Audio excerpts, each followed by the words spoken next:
Hello and welcome to Okuma's How-to. My name is Jochen Ondra. I'm the product specialist for multitasking machines and lathes in Okuma.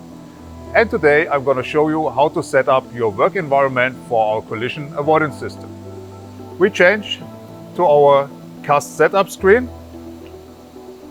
I start with an empty spindle nose and I first add a chuck, which I find here in the database. So it's a P215 chuck, which is automatically set to the spindle nose. Next step is I need some jaws, which I can also read from the database, which I prepared. And then I need a blank part from our database. Now we see the orientation of the blank part is not correct. And we have to rotate it, which I'm gonna do now. And then I just align it with the 0 point of our chuck. So then the part is correctly in the chuck.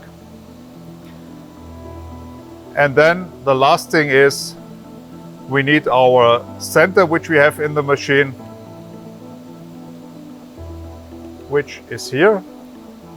And then I have the complete spindle setup, which I'm going to transfer to our collision avoidance system.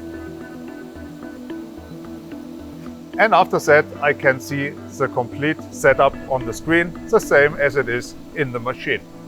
The setup of the CAS system just takes a few minutes, but it can save you a lot of production time when it prevents a heavy crash, which will cost you a lot of downtime.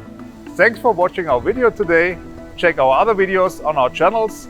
If you have further questions or you need information, you can contact me and my team under info@okuma.eu.